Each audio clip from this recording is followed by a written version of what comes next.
ఖచ్చితంగా గెలిచి తీరుతా అని యువ నటుడు అంటున్నాడు. ఇంతకీ ఎవలా యువ నటుడు అంటే ఇంకెవలు యువ నటుడైనా మన రాజ్ తరుణ్. ఇక ఇటీవల కాలంలో రాజ్ తరుణ్ లావణ్య వ్యవహారం ఎటువంటి మలుపులు తిరుగుతున్నదో అందరికీ ఎరకనే ఆయే. రోజుకొక ఆరోపణతోని ఈమె తెర మీదకి వస్తూనే ఉన్నది. ఇక రాజ్ తరుణ్ 2008లో నాకు పరిచయమైండు. మేమిద్దరం ప్రేమలో పడ్డాం. 2014లో పెళ్లి ఇట్లా వేసుకున్నాం. 2016 వచ్చేసరికి నాకు గర్భం గిట్లా వచ్చింది. గర్భాన్ని తీసేయించిండు అని ఇట్లా పోలీసులకు పేర్కొన్నదంట. ఇక ఎప్పుడైతే మాల్వి అనే నటి ఇక ఆయనకి పరిచయమైందో ఆడికెళ్ళి నన్ను దూరం పెడుతున్నాడని గిట్లా పోలీసులకు వెల్లడించింది. ఇక ఇదే విషయం మీద మాల్విని ఇట్లా ప్రశ్నిస్తే ఇక సోదరుడు కలిసి నన్ను బెదిరించిరు అని ఆమె చెప్పుకొచ్చింది.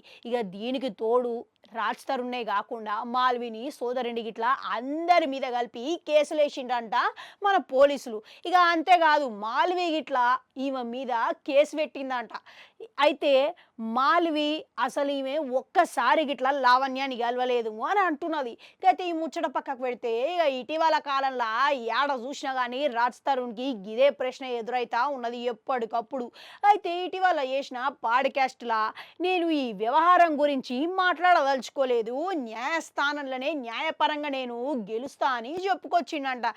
అంతేకాదు ఇక మీడియా ప్రతినిధులకు వెళ్ళి ప్రతిసారి సైన్మా ప్రమోషన్ల భాగంగానే ఈ ప్రశ్న అనేది ఎదురవుతున్నదంట. ఇక దానికి సమాధానం గిట్లా గట్టిగానే ఇచ్చి పడిచ్చిండంట. ఇక ఏమంటున్నాడంటే నేను దీని గురించి పదే పదే వచ్చి మీడియాకి మాట్లాడడం నాకు అసలు ఇష్టం లేదని చెప్పుకొచ్చిండు. దయచేసి మీరు ఇక ఈ వ్యవహారం గురించి నన్ను ప్రశ్నలు అడగొద్దని ఇట్లా కోరిండంట. అంతేకాదు ఇది కోర్టులో ఉన్నది, న్యాయస్థానం దగ్గరనే నేను తప్పకుండా కేసు గెలిచి తీరుతా అని చెప్పుకొచ్చిండు.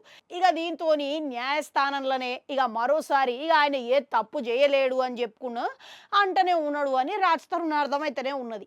ఇప్పుడు ఇక ఈ మొంత ముచ్చట పక్కకు పెడితే గినక రాజ్ తరుణ్ ఏమంటున్నాడు అని అంటే ఇక నేను కోర్టులో కానీ బయట కానీ మీడియా ముందల కానీ ఇక కోర్టు తీర్పు వచ్చేంత వరకు ఏదేమైనా కానీ ఈ వ్యవహారం గురించి మాట్లాడదలుచుకోలేదు అని అన్నాడు.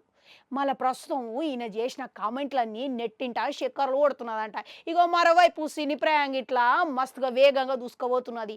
ఇక 45 రోజులలోనే ఈయన 2 సినిమాలు ఇట్లా విడుదలైనాయి. ఇక సెప్టెంబర్లోనే ఇంకో సినిమా భలే ఉన్నాడేతోని తొందరలోనే వస్తుండదంట. ఇక ఈ ముచ్చటంతా అయిన తర్వాత రాజ్ తరుణ్ చెప్పింది నిజమే అంటారా? కామెంట్లలో కామెంట్ పెట్టుర్రి. అట్లనే అడగంటుంటే అది కూడా నొక్కరి మళ్ళొస్తా.